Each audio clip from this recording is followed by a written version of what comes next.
Welcome to the course introduction to computers. आज हम computer networks के अंदर नेटवर्क आर्किटेक्चर को डिस्कस करेंगे। तो नेटवर्क आर्किटेक्चर हम कहते हैं कि अगर हमारे पास जो डिफरेंट कंप्यूटर्स हैं, जब हमने इनको अटैच किया हुआ है तो ये नेटवर्क के साथ कैसे अटैच हुए हुए हैं। तो नेटवर्क हम कहते हैं बेसिकली ये डिज़ाइन या लेआउट है कि जो हमारे पास मल्टीपल कंप्यूटर्स हैं या कम्युनिकेशन डिवाइसेस हैं और हमारे पास जो मीडिया है इसको हमने कैसे अटैच किया हुआ है या कैसे अरेंज किया हुआ है। तो ये जो बेसिकली डिज़ाइन या लेआउट है कंप्यूटर्स का, डिवाइसेस का और कम्युनिकेशन मीडिया का, इसको कंप्यूटर नेटवर्क कहते हैं। अब ये जो हमारे पास लेआउट है या डिज़ाइन है ये हम डिफरेंट तरीक़ों से ऑर्गेनाइज कर सकते हैं। तो इसी चीज़ को, ये जो डिफरेंट तरीक़ों से ऑर्गेनाइजेशन है, इसको हम जो है वो कंप्यूटर का नेटवर्क आर्किटेक्चर कहते हैं कि कंप्यूटर नेटवर्क्स का जो आर्किटेक्चर है इसके अंदर डिफरेंट डिवाइसेस को आपस में हमने कैसे अटैच किया हुआ है। इसके जो हमारे पास जो है पॉपुलर आर्किटेक्चर वो कौन कौन से हैं। तो इसके अंदर जो फर्स्ट आर्किटेक्चर है this is called client server network. दूसरा हमारे पास जो नेटवर्क आर्किटेक्चर है this is a peer to peer network. और थर्ड हमारे पास अप्रोच है, इसको हम हाइब्रिड नेटवर्क का नाम देते हैं। अब क्लाइंट सर्वर के अंदर एक जो dedicated computer as a server run करेगा और उसको डिफरेंट कंप्यूटर जो हैं वो एक्सेस करेंगे। पीयर टू पीयर के अंदर जो है वो कोई भी सर्वर कंप्यूटर और क्लाइंट कंप्यूटर नहीं होगा, बल्कि सारे जो कंप्यूटर हैं वो इक्वल होंगे। मेन इसके अंदर कोई डेडिकेटेड सर्वर नहीं है, बल्कि हम डिफरेंट कंप्यूटर्स को आपस में अटैच करके पीयर टू पीयर जो नेटवर्क है इसको डिज़ाइन कर सकते हैं। फिर हमारे पास हाइब्रिड अप्रोच है। हाइब्रिड अप्रोच के अंदर हम जो है वो क्लाइंट सर्वर मॉडल को भी यूज़ करेंगे और ये जो peer to peer network model है इनको यूज़ करते हुए हाइब्रिड नेटवर्क डिज़ाइन कर सकते हैं। हाइब्रिड बेसिकली जो दो या दो से ज़्यादा चीज़ों का कम्बिनेशन होता है इसको हम हाइब्रिड मॉडल कहते हैं। तो इसके अंदर हम जो फर्स्ट मॉडल है इसको हम पढ़ते हैं कि क्लाइंट सर्वर मॉडल क्या है। तो क्लाइंट सर्वर मॉडल के अंदर जैसे कि आपको इस डायग्राम के अंदर नज़र आ रहा है, एक जो हमारे पास कंप्यूटर है ये एज ए सर्वर एक्ट कर रहा है और बाकी जो हमारे कंप्यूटर हैं वो एज ए क्लाइंट एक्ट करेंगे कि जितने भी आपको बाकी कंप्यूटर नज़र आएंगे ये इसके साथ अटैच्ड हैं। ये जो सर्वर कंप्यूटर है सारी सर्विसेज इसने प्रोवाइड करनी है। क्लाइंट का रोल ये होगा कि इससे सर्विसेज को जो है वो एक्सेस करेंगे क्लाइंट। अब इस मॉडल के अंदर ये जो मेजर रोल है ये सर्वर कंप्यूटर का है। सर्वर कंप्यूटर को हम होस्ट कंप्यूटर भी कहते हैं, क्योंकि इस कंप्यूटर ने बहुत सारे बाकी कंप्यूटर को सर्विसेज प्रोवाइड करनी है, तो इसलिए इसकी जो पावर है वो ज़्यादा होती है। मेन ये पावरफुल कंप्यूटर होता है ताकि बाकी कंप्यूटर्स को जो है वो सर्विसेज प्रोवाइड कर सके। अब ऐसा आर्किटेक्चर जिसके अंदर एक या एक से ज़्यादा कंप्यूटर जो हैं, अब ये भी हो सकता है कि इसके अंदर जो सर्वर कंप्यूटर हैं वो दो कंप्यूटर या दो से ज़्यादा कंप्यूटर्स को हम आपस में अटैच कर लें और वो जो है एज ए सर्वर एक्ट करें, ताकि उनकी जो प्रोसेसिंग स्पीड है या उनकी जो रिक्वेस्ट हैंडलिंग कैपेबिलिटी है उसको इंक्रीज़ किया जा सके। अब इसमें एक या एक से ज़्यादा जो कंप्यूटर्स हैं उनको हम एज ए सर्वर एक्ट करवाते हैं और बाकी जितने भी कंप्यूटर्स हैं वो इससे अटैच्ड होते हैं और अटैच थ्रू नेटवर्क होंगे, इसीलिए इसको हम जो है वो क्लाइंट सर्वर नेटवर्क कहते हैं।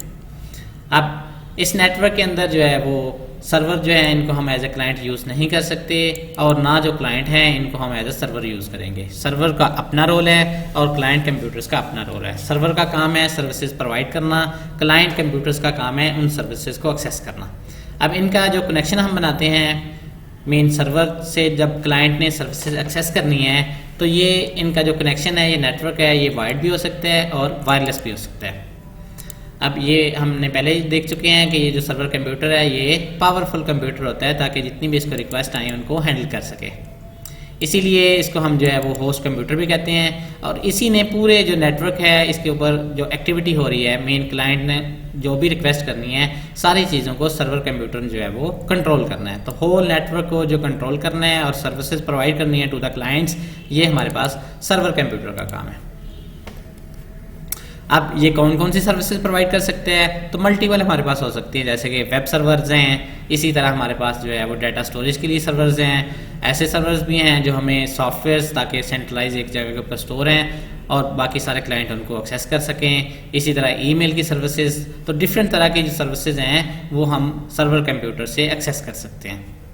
अब इसके अलावा ये भी हमें एक फ़ीचर देता है कि जो सिक्योरिटी फीचर्स है वो भी सर्वर के अंदर इम्प्लीमेंटेड होता है, ताकि ऐसी चीज़ें जो एक क्लाइंट को अलाउ हैं वो सिर्फ उन्हीं चीज़ों को एक्सेस कर सके, बाकी चीज़ों को एक्सेस ना कर सके। अब ये इसके अंदर हमारे पास कौन कौन से सर्वर्स अवेलेबल हैं और ये किस तरह से काम करते हैं। तो हम कहते हैं ऐसा कंप्यूटर जो कोई स्पेसिफिक टास्क परफॉर्म करता है सर्वर, उसको हम कहते हैं डेडिकेटेड सर्वर। डेडिकेटेड सर्वर ऐसा सर्वर होता है जो सिर्फ एक सिंगल या स्पेसिफिक टास्क को परफॉर्म करता है। जैसे कि हमारे पास फाइल सर्वर होगा तो उसके अंदर सिर्फ हम फाइल्स को स्टोर कर सकते हैं। जैसे कि यूट्यूब का सर्वर है, उसके ऊपर हम जो है वीडियोज़ को अपलोड कर सकते हैं। इसी तरह हमारे पास जो है वो प्रिंट सर्वर होगा, तो ये हमारे जो प्रिंटिंग के टास्क हैं या इनकी जॉब्स हैं, इनको मैनेज करें। जॉब हम कहते हैं कोई भी टास्क है, इसको हम जॉब का नाम देते हैं। इसी तरह डेटाबेस सर्वर्स होंगे जिसके अंदर हमारा डाटा जो स्टोर होता है और उसी डाटे को सिर्फ एक्सेस किया जाता है। जैसे कि नादरा के जो सर्वर्स हैं उनके अंदर जो है वो लोगों का डाटा स्टोर है, तो उसको हम कहते हैं ये डेटाबेस सर्वर्स हैं। इसी तरह एप्लीकेशन सर्वर्स हैं कि जो हमारे डिफरेंट एप्लीकेशन सॉफ्टवेयर्स हैं, इनको हम जो है वो एक्सेस कर सकते हैं और वहाँ से हमारे पास जो है वो उसकी डिस्ट्रीब्यूशन होती है। इसी तरह हमारे पास जो है नेटवर्क सर्वर्स हैं जो हमारे नेटवर्क्स को या इनकी एक्टिविटीज़ को या ट्रैफिक को मैनेज करते हैं। इसी तरह हम जो वेब पेज देखते हैं कि जिसके ऊपर डिफरेंट इन्फॉर्मेशन होती है कि अगर हमने जब भी रिक्वेस्ट करते हैं किसी वेब पेज के लिए तो वेब जो सर्वर हैं वो रिस्पांस हमें देते हैं। तो जो क्लाइंट हैं वो रिक्वेस्ट करेंगे, जो सर्वर होगा इन रिक्वेस्ट को प्रोसेस करेगा और उसके बाद जो रिज़ल्ट होगा वो दोबारा क्लाइंट को सेंड कर देगा। इसी तरह ईमेल्स को स्टोर करने के लिए भी हमारे पास जो है वो ईमेल सर्वर अवेलेबल हैं कि जो भी इनकमिंग या आउटगोइंग मेल्स है जब हम लॉग इन होते हैं अपने अकाउंट के अंदर तो हमें वो जो है रिसीव हो जाती हैं। जब हम सेंड करते हैं तो रिसीवर एंड अगर हमारे पास वो लॉग इन नहीं भी है तो उसकी जो ईमेल है वो ईमेल सर्वर के ऊपर स्टोर होती है। जो ही वो लॉग इन होता है तो जो ईमेल उसके लिए होती है वो उसको फ़ौरन मिल जाती है। इसके अलावा हमारे पास जो है वो ऑथेंटिकेशन सर्वर्स होते हैं कि जिनका ये काम है कि ऑथेंटिकेशन करना ताकि हमारे पास जो है वो ट्रैक हो सके किस यूज़र ने कब नेटवर्क के ऊपर क्या ऑपरेशन परफॉर्म किया और उसने क्या एक्टिविटी परफॉर्म की। तो लोगों का या यूज़र का जो ट्रैक है इसको हम कहते हैं लॉग क्रिएट करना। लॉग के अंदर हमारे पास बेसिकली एंट्री होती है किस यूज़र ने क्या टास्क परफॉर्म किया। अब हमारे जितनी भी ये जो कंप्यूटर्स हैं या मोबाइल डिवाइसेस हैं अदर देन सर्वर जो है इनको हम कहते हैं ये हमारे पास क्लाइंट्स हैं।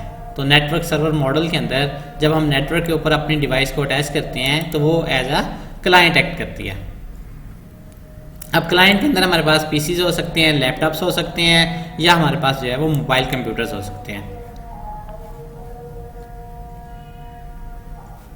जो हमारा यूज़र है जिसने डिफरेंट सर्विसेज को एक्सेस करना होता है फ्रॉम द सर्वर, तो ये जो क्लाइंट हमारे पास कंप्यूटर है जो नॉर्मल डेस्कटॉप कंप्यूटर है या लैपटॉप है इसके ऊपर अपने प्रोग्राम्स को जो है वो रन करता है। फिर फॉर एग्जांपल अगर हम वेब की सर्विसेज को एक्सेस करना चाहते हैं तो हम जो है वो वेब ब्राउज़र एप्लीकेशन को रन करेंगे। फिर हम सर्वर को रिक्वेस्ट कर सकते हैं कि अगर हमने वेब सर्वर से किसी पेज को हमने एक्सेस करना है, फॉर एग्जांपल फेसबुक है इसके पेज को एक्सेस करना है, तो हमारा ये जो ब्राउज़र है ये एक एप्लीकेशन प्रोग्राम है, ये रिक्वेस्ट करता है to the server of a Facebook. तो सर्वर जो है वो रिस्पांस बैक करता है। मीन जब हम उससे फेसबुक लिख के ब्राउज़र के अंदर एड्रेस लिख के एंटर करते हैं तो एक रिक्वेस्ट जाती है टू द सर्वर, फिर सर्वर जो है वो रिस्पॉन्ड करता है।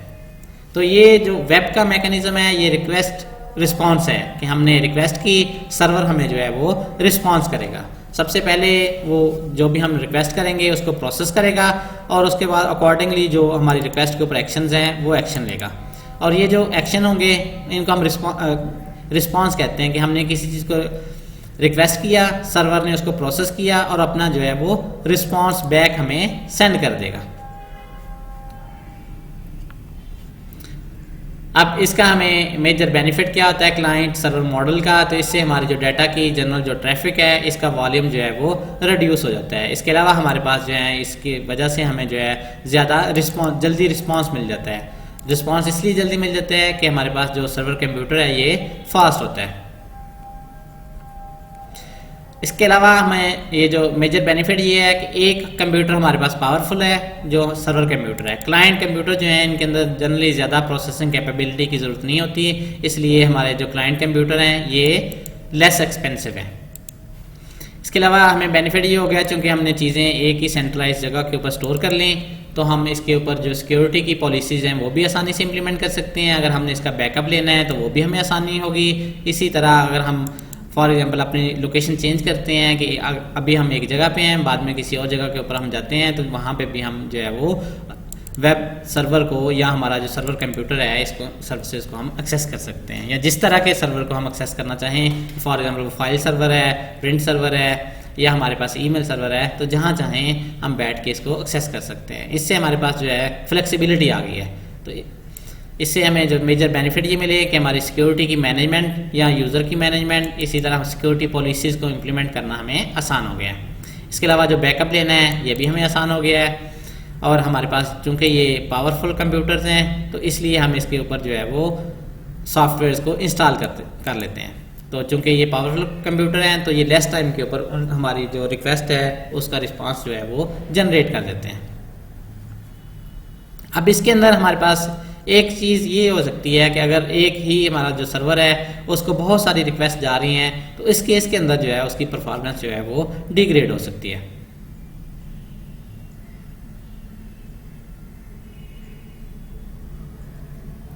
इसके अलावा हमारे पास जो इसमें सेकंड बात ये है कि अगर हमारा जो सर्वर है ये किसी वजह से ख़राब हो जाए, कि ये जो हमारा सर्वर कंप्यूटर था ये ख़राब हो जाए, तो हमारा पूरा जो नेटवर्क है ये काम करना छोड़ देगा। इसके बाद हमारे पास जो सेकंड आर्किटेक्चर है, ये नेटवर्क का आर्किटेक्चर है, that is a peer to peer. Peer to peer के अंदर कोई भी क्लाइंट नहीं होता, ना कोई हमारे पास सर्वर है, बल्कि सारे जो कंप्यूटर हैं वो बराबर हैं। तो इसके अंदर कोई भी हमारे नेटवर्क को कंट्रोल नहीं करेगा, बल्कि सारे कंप्यूटर जो हैं वो इक्वल राइट रखेंगे। तो हर एक कंप्यूटर जो है वो एज ए सर्वर भी एक्ट करेगा और एज ए क्लाइंट भी एक्ट करेगा। अब इसके अंदर भी हमारे पास जो है दोनों तरीक़ों से इसको हम कॉन्फ़िगर कर सकते हैं। कॉन्फ़िगर से ये मराद है कि हम इसको आपस के अंदर कम्युनिकेशन कैसे करवा सकते हैं। तो ये वाइड भी हो सकते हैं, वायरलेस भी हो सकते हैं। इसके अंदर जनरली जो है किसी सेंट्रलाइज कंप्यूटर की हमें ज़रूरत नहीं होती है। इसके अंदर हम सिंपली ये कंप्यूटर लेंगे, इसको दूसरे कंप्यूटर के साथ जो है वो अटैच कर देंगे। अब इसमें हम ये कह सकते हैं चूँकि ये पीयर टू पीयर मॉडल है, कोई भी कंप्यूटर इस नेटवर्क को कंट्रोल नहीं करता, तो इसलिए इसकी जनरली जो कैपेसिटी है वो लिमिटेड होती है कि हमारे पास अगर लेस दैन 10 कंप्यूटर्स जो हैं इनको हम अटैच कर सकते हैं।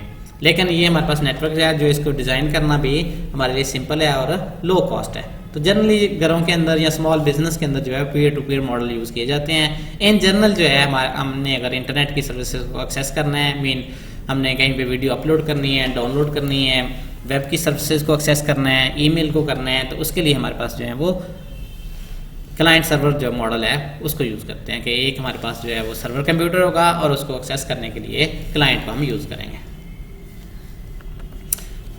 इसके बाद हमारे पास जो है ये पीयर टू पीयर मॉडल के अंदर हम देखते हैं कि ये हमें कैसे दिखाई देता है। तो जनरली हमारे पास जो है ये पीयर 1 है, फिर पीयर 2 कंप्यूटर है, फिर 3 है, फिर 4 है। तो इनको हम जो है वो आसानी से इंस्टॉल कर सकते हैं, और ये जो डिज़ाइन है इसको बड़ी जल्दी हम जो है वो डिज़ाइन करके इस कंप्यूटर को, इस नेटवर्क को रनिंग पोजीशन के अंदर लेके आ सकते हैं। लेकिन इसके अंदर अगर हमारे पास जो है वो डाटा ज़्यादा हो गया ट्रांसफ़र करने के लिए, तो इस केस के अंदर जो है इसकी परफॉर्मेंस जो है वो डिग्रेड हो जाएगी। इसके अंदर कोई सेंट्रल स्टोरेज स्पेस नहीं है, बल्कि जितनी भी सॉफ्टवेयर हैं या डाटा है वो हर कंप्यूटर के ऊपर जो है वो इंस्टॉल होते हैं। इसीलिए चूँकि हमारे पास जो डाटा है वो इस कंप्यूटर के ऊपर भी हो सकता है, इस पर भी हो सकता है, किसी भी कंप्यूटर के ऊपर इन द नेटवर्क हो सकता है। तो इसलिए इस पर सिक्योरिटी जो पॉलिसीज़ हैं उनको इम्प्लीमेंट करना एक चैलेंजिंग टास्क होता है। इसके अंदर हमारे पास जो थर्ड जो टाइप ऑफ हमारे पास आर्किटेक्चर है, नेटवर्क आर्किटेक्चर है, इसको हम कहते हैं हाइब्रिड। हमारे पास नेटवर्क है, हाइब्रिड के अंदर दोनों अप्रोचेज यूज़ होंगी कि हम क्लाइंट सर्वर को भी यूज़ करेंगे और इसी तरह हमारे पास जो है पीयर टू पीयर मॉडल जो है इसको भी हम यूज़ करेंगे। तो हाइब्रिड के अंदर हमारे पास जो क्लाइंट सर्वर मॉडल है इसके फीचर्स भी हैं, और इसी तरह पीयर टू पीयर जो नेटवर्क है इसके फीचर भी हैं। इसके अंदर एक या एक से ज़्यादा सर्वर होगा और इसके थ्रू हम जो है डाटा को और सॉफ्टवेयर को शेयर कर सकते हैं। लेकिन हमारे पास जो है वो डिफरेंट कंप्यूटर्स जो हैं वो भी पीयर टू पीयर मॉडल के अंदर अटैच हो सकते हैं। अब इनके अंदर जो है हमारे पास जो क्लाइंट सर्वर नेटवर्क है और ये जो हमारे पास peer to peer network model है, इनके अंदर आपस के अंदर जो है जब हम इनको कंपैरिजन करते हैं तो क्लाइंट सर्वर मॉडल के अंदर हमने देखा कि एक सेंट्रलाइज सर्वर होता है, जबकि जो हमारा पीयर टू पीयर मॉडल है इसके अंदर कोई सेंट्रलाइज्ड हमारे पास कंप्यूटर नहीं होता जो हमारी मैनेजमेंट करे या डाटा को स्टोर करे। तो जनरली ये जो पीयर टू पीयर मॉडल है इसको बहुत कम यूज़ किया जाता है। मोस्टली जो यूज़ होता है ये क्लाइंट सर्वर मॉडल जो है ये यूज़ हो रहा है।